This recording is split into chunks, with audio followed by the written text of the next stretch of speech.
السلام عليكم ورحمة الله وبركاته. ازيكم يا حبايبي؟ عاملين ايه؟ يا رب تكونوا بخير.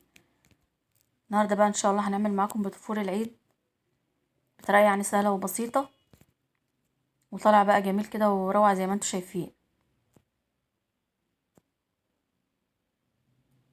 هزينه برضو معاكم بطريقة يعني سهلة خالص، وطعمه طلع تحفة خالص بصراحة.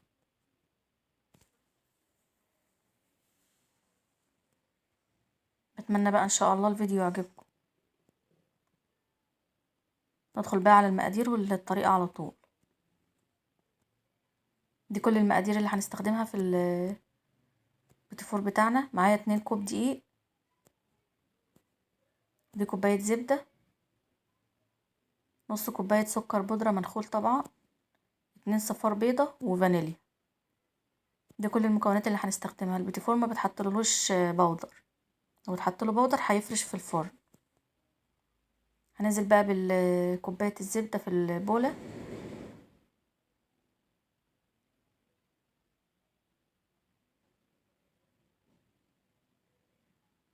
هنضربها بقى كده شويه بالمضرب. الزبده لازم تكون بدرجه حراره الغرفه عشان تبقى سهله معانا يعني واحنا بنضربها.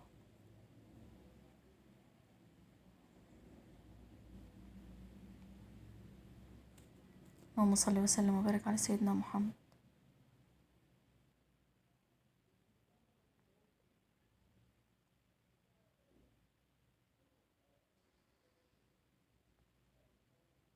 هنا بقى بعد ما ضربتها شويه هنضيف بقى السكر.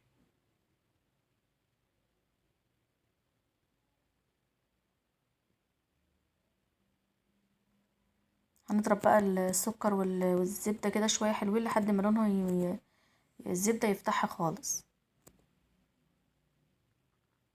ونتاكد يعني ان السكر ايه داب.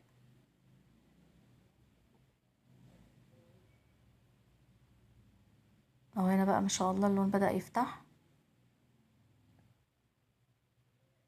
هننزل بقى بالصفار البيض والفانيليا. صفار البيض بيخليه ما شاء الله ناعم وجميل. لو حابين بقى البودفور كده يبقى خشن وناشف معاكم، ممكن تضيفوا بقى ايه، بيضة كاملة مع صفار بيض. بس انا بصراحة الطريقة ديت بعملها بقالي كذا سنة، بصراحة بيبقى روعة خالص. هنضرب بقى كده شوية حلوين مع خلي بقى الخليط كله كده يتجانس مع بعضه، وبعد كده بقى نضيف الدقيق ايه عليه. هنا خلاص بقى المضرب مش هنستعمله، هنستخدم بقى ايدينا.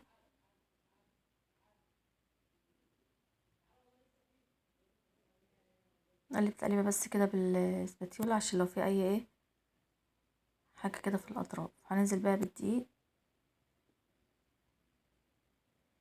انا ما نزلتش يعني بالدقيق كله، شوية بشوية كده عشان لو ايه ممكن العجينة ما تحتاجش الكوبايتين. بس هي يعني ما شاء الله الكوبايتين كوباية السمنة والسكر والبيض خدوا كوبايتين الدقيق يعني بس اهم حاجة تكون الكوباية اللي انتوا بتعبروا بيها تكون نفس المقاس.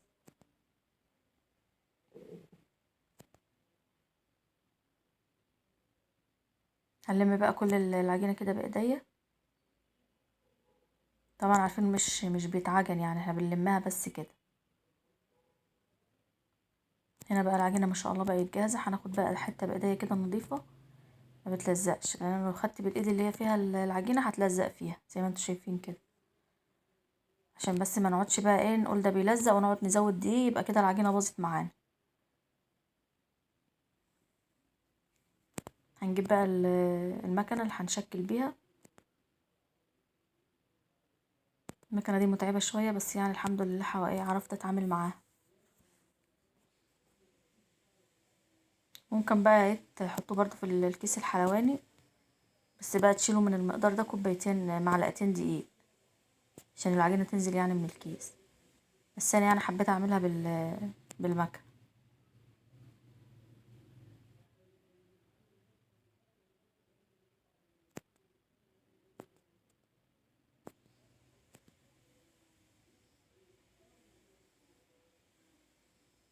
طبعا انا كنت مشغله الفرن. البوتيفور طبعا ما بيقعدش، لازم يدخل على الفرن على طول.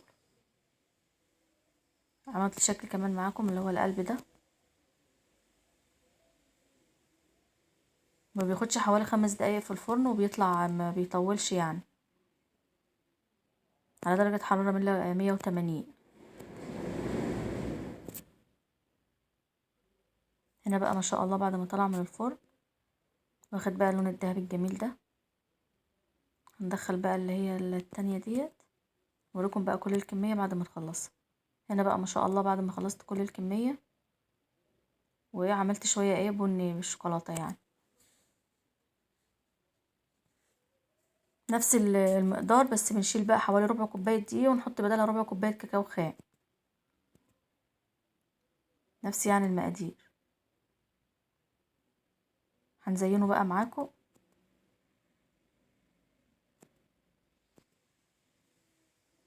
جبت بقى شوكولاتة خام، عملتها كده في حمام مائي وحطيت عليها معلقة زيت.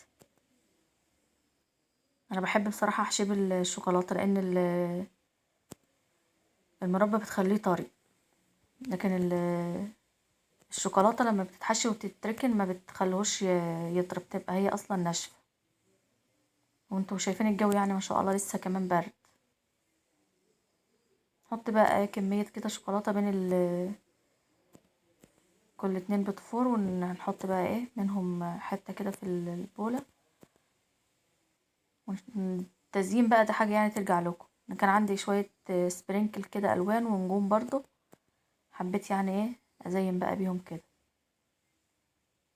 التزيين بقى دي حاجة ترجع لكم انتوا، اللي حابب بقى يزين بأي حاجة ديت براحتكم يعني.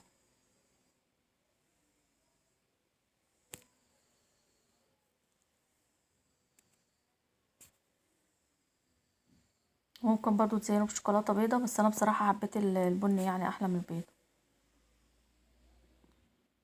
اهم حاجة نحطه كده على ورقة زبدة عشان ما يلزقش، لو حطيناه في طبق او في صينية الشوكولاتة هتلزق عليهم وتكسر معانا البوتيفور. لكن الشوكولاتة ما شاء الله ما بتلزقش في ورقة الزبدة، تبقى يعني سهلة ان احنا نطلعها منها. نحط كده الكمية ونحط الاتنين على بعض، ونحطها بقى كمان حتة كده منها، ونحط بقى عليها النجوم كده والسبرينكل اللي معانا.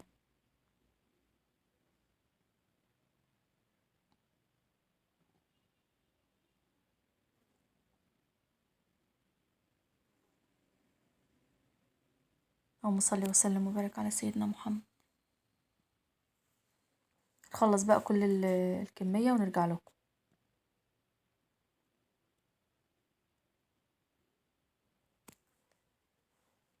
هنا بقى بعد ما خلصت كل الكمية، الجو زي ما قلت لكم برد، ما دخلتوش التلاجة، ما شاء الله الشوكولاتة كانت بتجمد بسرعة.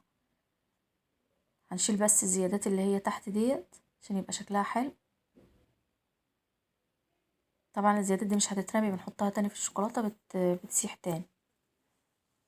هنا بقى بعد ما حطيتهم في طبق التقديم، ان شاء الله طالع روعة خالص، وطعمه بصراحة كان تحفة، يعني كان ناعم ومقرمش في نفس الوقت،